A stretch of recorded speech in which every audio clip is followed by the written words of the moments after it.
And welcome back to Let's Play Disgaea, Hour of Darkness. Well, we're here. The end of the game.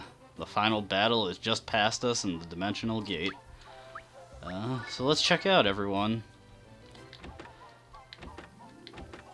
Everyone's looking about as ready as they can be. This is honestly, this is pretty good for this fight. This should do us just fine. For no particular reason, I filled up my inventory with healing items. I guess just as a little blanket insurance. Alright, but here we go. Let's confront Seraph Lamington and see if we can sway him away from what Volcanus has to say.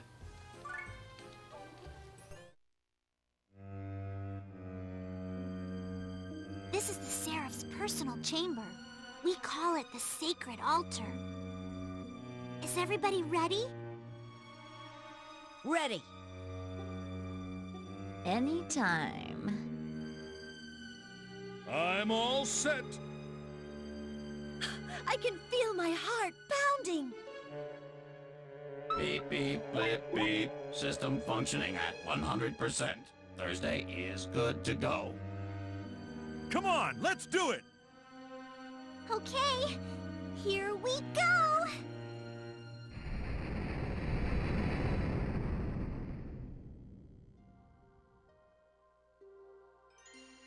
Master Lamington! Flan? Master Lamington!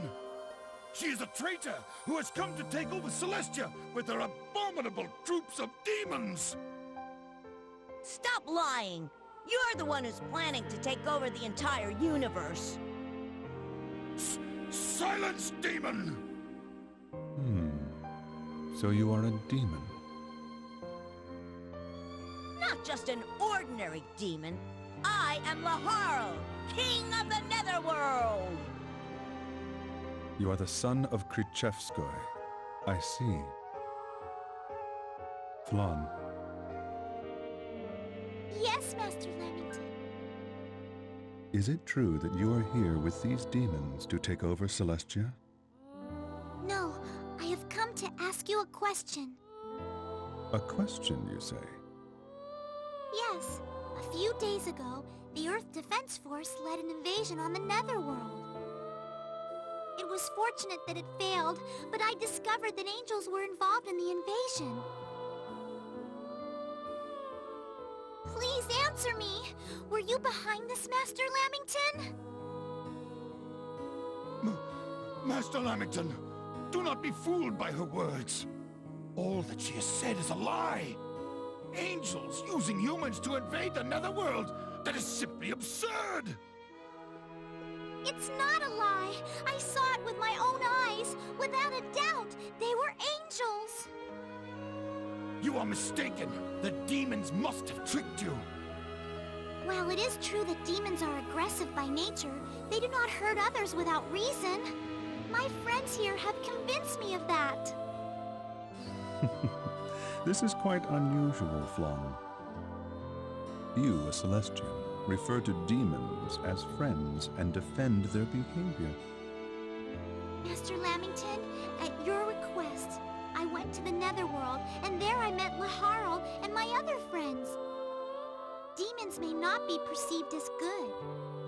As a matter of fact, they are rather selfish, rude, and cynical. Hey!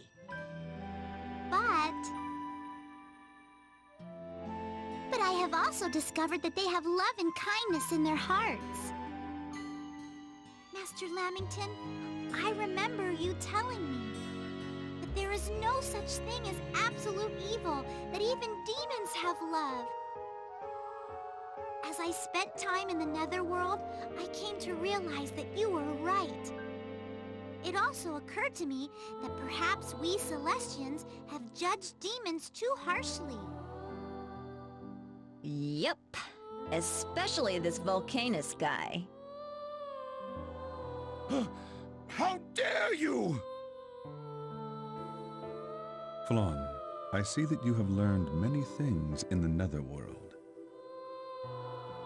Master Lamington. You are not mistaken. What? It is true that Celestians have been blinded by prejudice. Refusing to try and understand our cultural differences, they instead chose to label demons as evil. They convinced themselves that they were the avatars of absolute good and branded demons as absolute evil. Volcanus's choices have been the result of such misconceptions and his concern for the future. I should have been more mindful of these things. Master Lamington! Did you think that I was oblivious to your actions, Volcanus? I am well informed of all that has transpired. Ugh.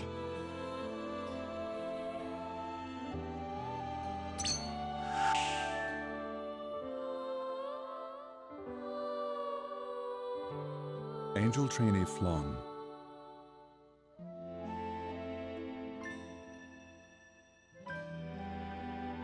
Yes? You have helped save the Netherworld from the invasion of the Earth Defense Force and thwarted the plans of Archangel Volcanus. However, the fact remains that you have harmed other angels. You are to be punished for your sin. I understand. I am prepared to accept any punishment. Wait a minute! Why does Flan have to be punished? It makes no sense whatsoever. She only did what was right. Don't you dare lay a finger on her! You'll be sorry if you do! It's all right. I knew there would be consequences for my actions.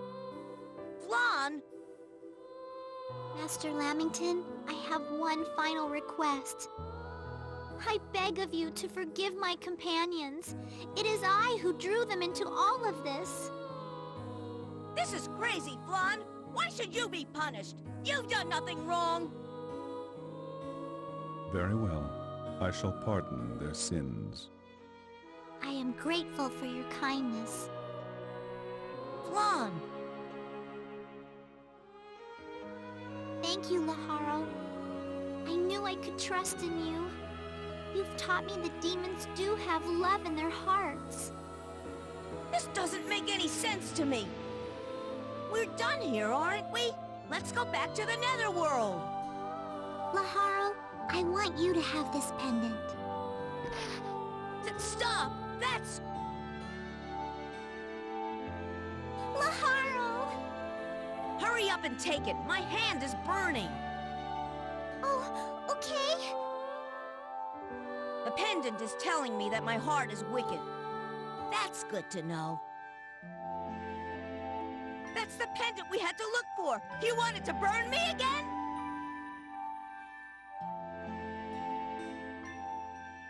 Ah! Huh? Hey, something's wrong. It's not doing anything. Just as I thought. What do you mean? The wickedness has faded from your heart, Laharo. That's why the pendant isn't punishing you anymore. What? That can't possibly be right! I'm a demon! The Overlord! I'm so glad.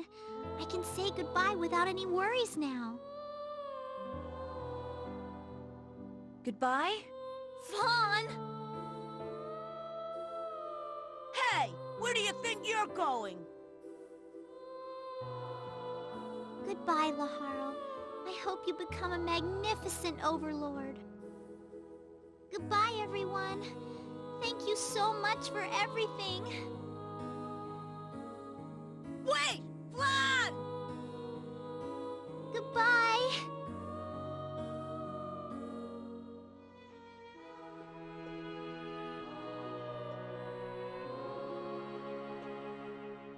Flan! Why? The existence of Angel Trainee Flon has been erased, along with her sins. Flan! Hey, Flan! What are you doing? I didn't say you could do this! You're going to abandon me, like my mother did. I didn't give you permission. Is this what you call love? If it is, then I'll never believe in love. Ever! Prince. King Laharl, do you despise me? Despise you? Of course I do, you bastard! Kill you. I'll kill you! Ah!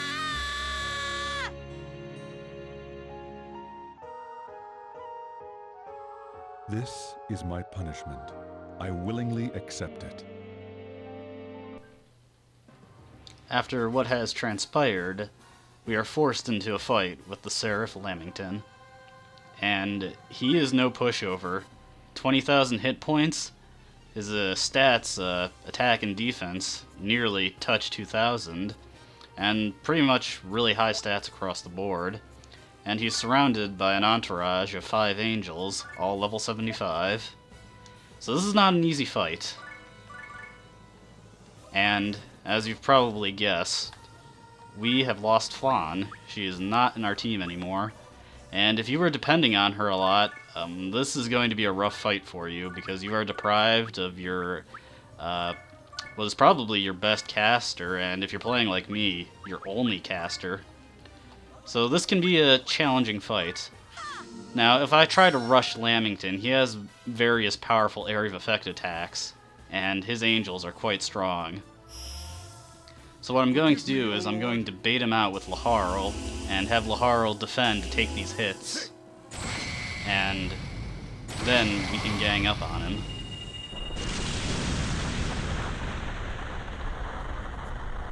But yeah, this can be a pretty rough fight, especially the first time, since you have no way of knowing that Flan is going to be taken from your party.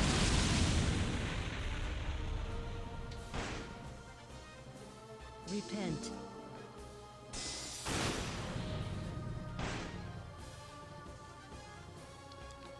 Now, what I'm going to do here is take out this first angel using a Dimension Slash. I'm then going to move Laharl back over to the base panel and have a character come out to heal him. This will also cause Lamington and some of his angels to move in closer. And with, oh no, well, that's not a huge issue. It's unfortunate, but not insurmountable. I'm going to have Lucille hide because I really need her to be around. She has my buffing spells. I'm going to have Curtis heal Laharl. It doesn't really matter who I have heal Laharl, but I want to keep my main team as healthy as possible. Forgive me, O Lord. And I'm going to be honest with you here, I'm going to have to cheese this a little bit, because this is a very tough fight, and if I let Lamington stay around, he's going to decimate my team.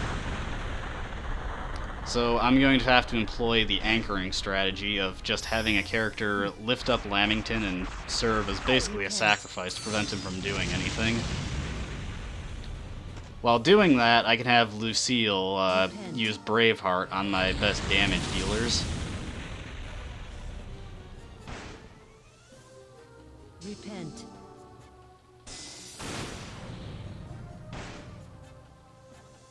Now that was actually pretty close there.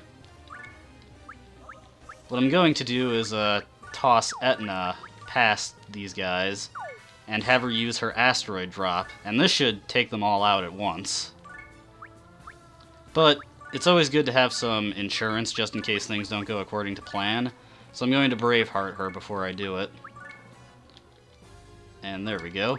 Luckily, asteroid drop has a fairly generous height limit, so I'm able to use it and hit all of these angels, as well as Lamington. This will get in some good damage. It does leave Etna in a slightly dangerous position, but I can hopefully get her to survive. As you can see, Laharl's in pretty bad way, so I'm going to heal him with an Eclair. And you know what? It's actually probably in my better interest to get Etna out of the way since she doesn't have the highest defense. And just to protect her like this, Spike might go down in the process, but it's not, again, not a huge issue.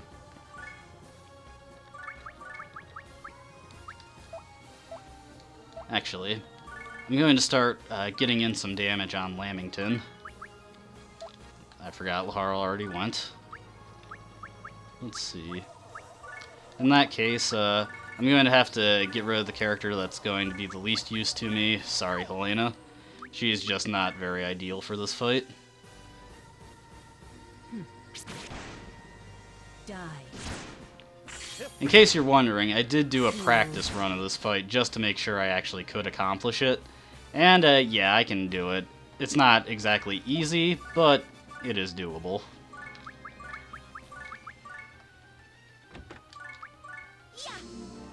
I'm moving Etna there to get her in range of the Braveheart. And I would like to get a combo, but the most effective way I can do this is have Laharl Dimension Slash. And that'll hit all of them, and Etna is out of the range. Let's see, 1, 2, 3, 4, 5, yep. Just in case. Better to be prudent than to be sorry.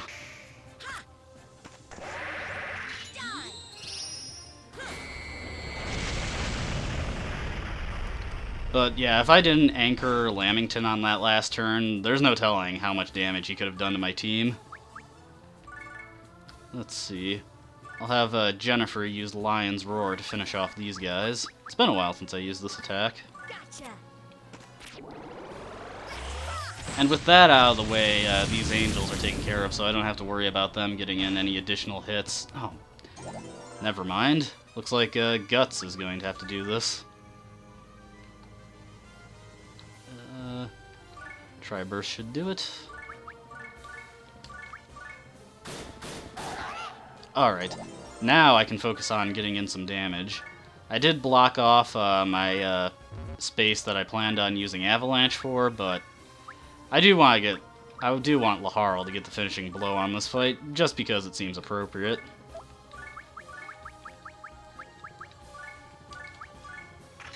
Yeah. See ya. The unfortunate thing of the way I decided to approach this does mean that I'm going to have to sacrifice Fu, who could have put in some good damage, but oh well, it happens. Can't have everything go according to plan just because the AI doesn't behave in a static way. They do things differently. Sorry, Fu.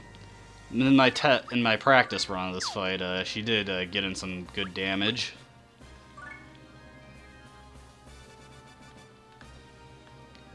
Okay, so now Lamington is by himself and I can surround him. I'm gonna do something slightly unorthodox once I get everyone into position. Is he weak to anything? He's weak to wind, but I don't have access to any wind on my gun skills.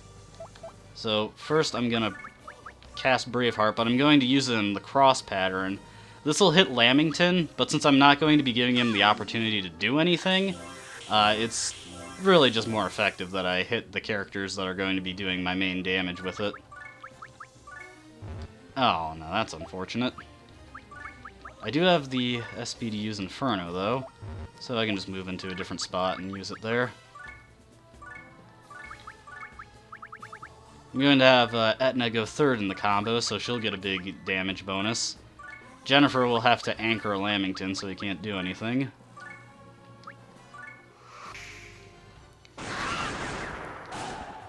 So, what I am doing is slightly a cheap way to get through this fight, but, well, just to be completely frank with you, I cannot beat Lamington in any other way that doesn't rely on a large amount of luck. Either that, or just repeatedly spamming items at the end of every turn. Justice shall prevail. Die. Now this should do some good damage, and with Laharl's Night Sever at the end, Lamington should be reeling, and I should be able to take him out in the next turn. Here I come.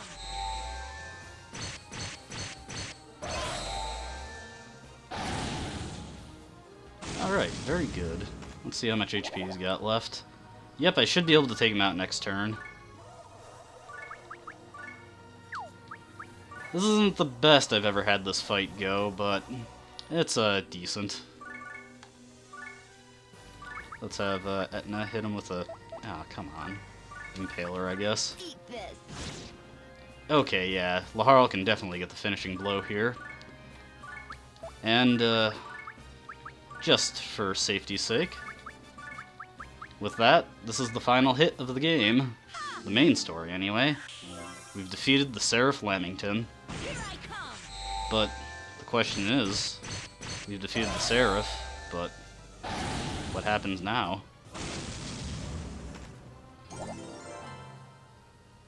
I suppose we'll just have to see what lies beyond the battle.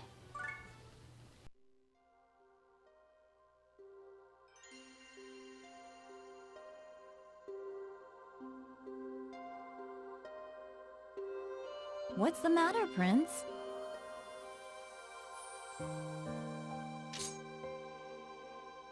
I've had enough of this.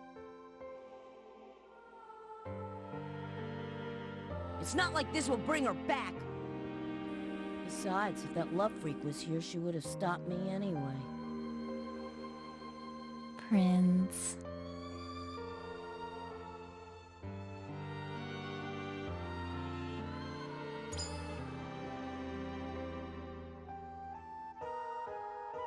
What is this? A tear? I never knew I could shed tears.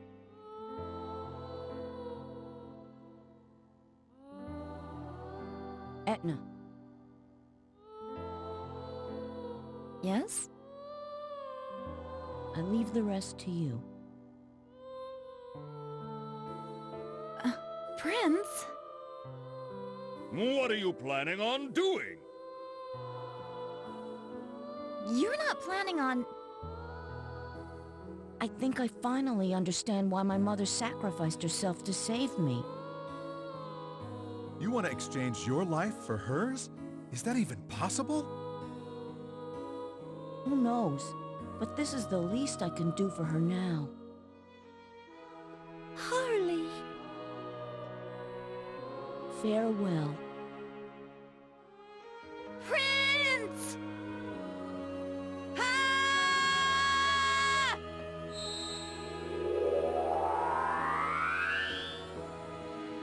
Wait! What do you want now? As you can see, I'm busy. We'll call this your victory, so don't bother me. I am glad that you have come to terms with your mother's decision. You should thank your companions for teaching you the importance of love and friendship. What? Do not throw away the life that your mother gave you. Here, look.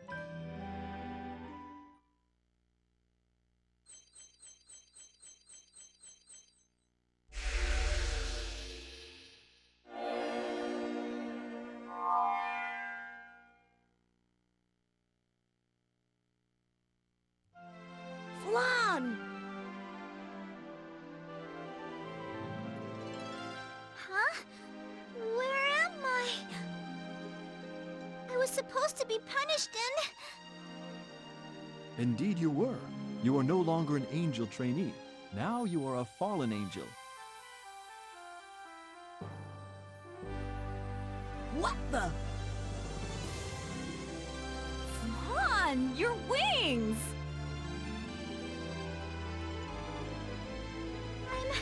I'm... That is the punishment she received from Seraph Lamington. What?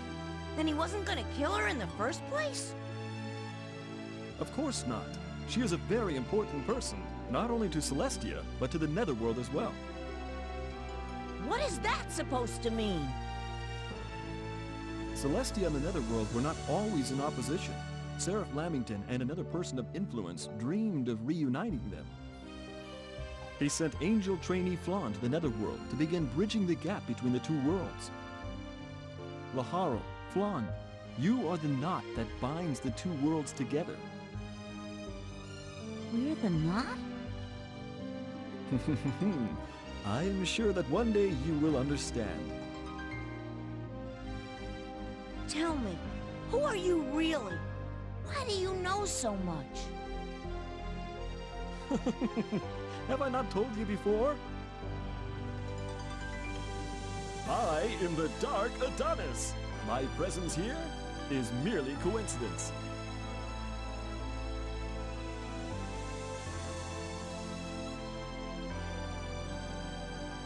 Become a magnificent overlord, Laharl.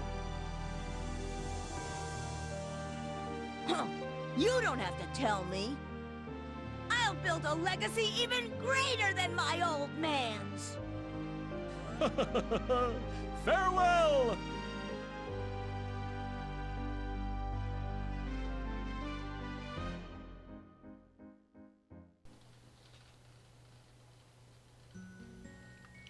And that was the end of Disgaea, Hour of Darkness. That's just an ending that always makes me feel a little happy on the inside. And in case you were wondering, Vyers was indeed just Laharl's father Krachevskoy in disguise.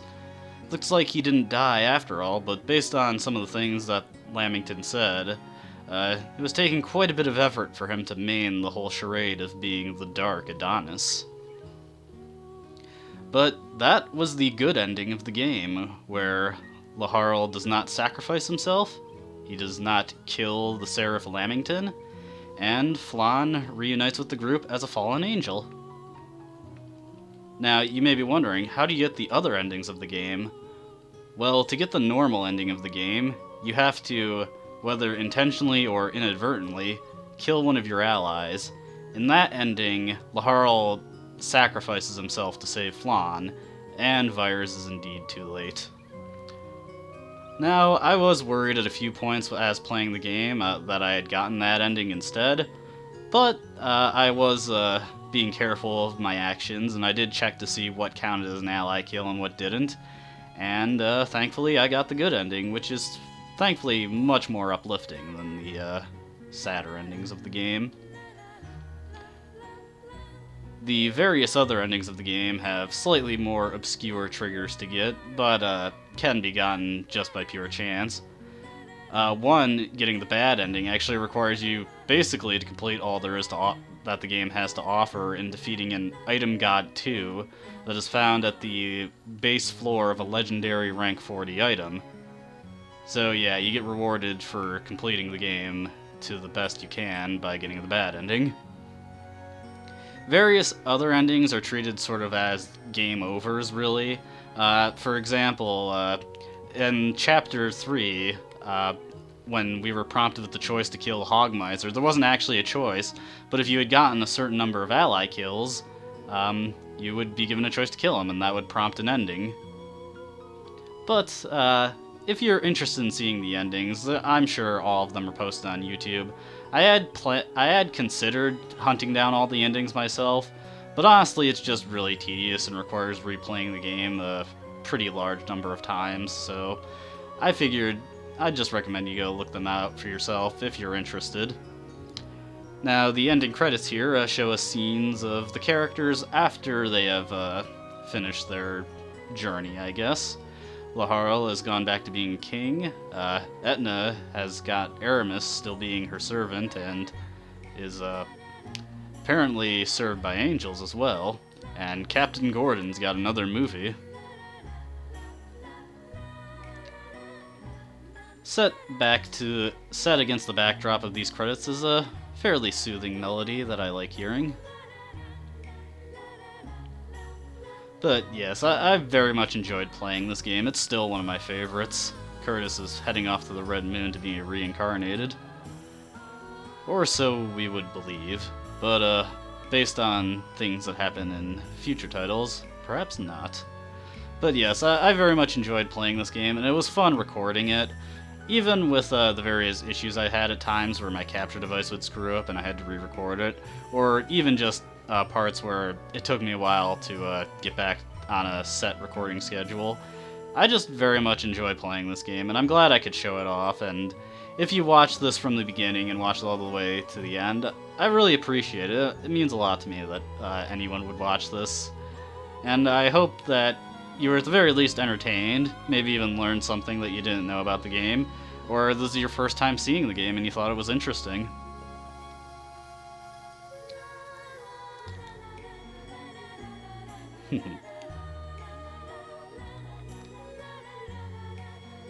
Now, for what I'm planning on doing after this game. Originally, I did plan on playing just Disgaea 2 straight after I completed this game, and I made reference to this over the course of the Let's Play.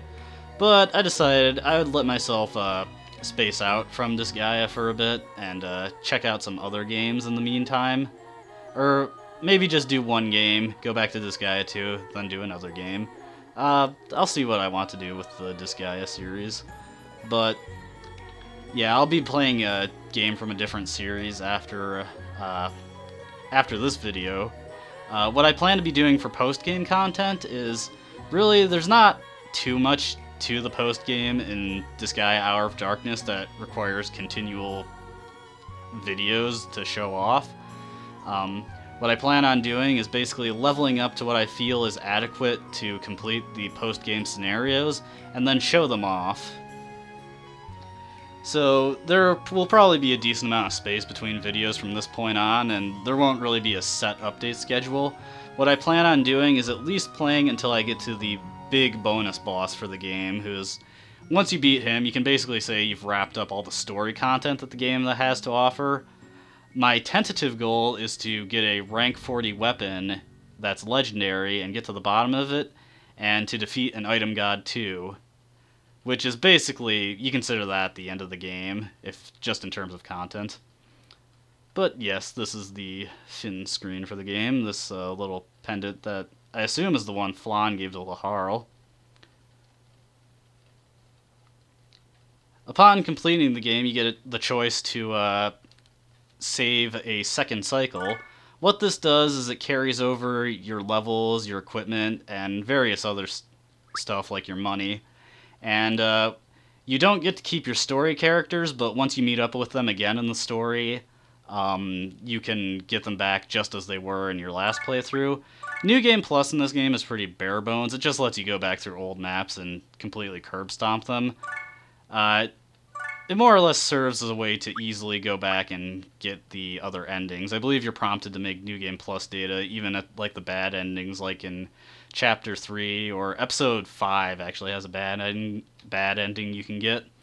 But I won't really be showing off because it's not very interesting.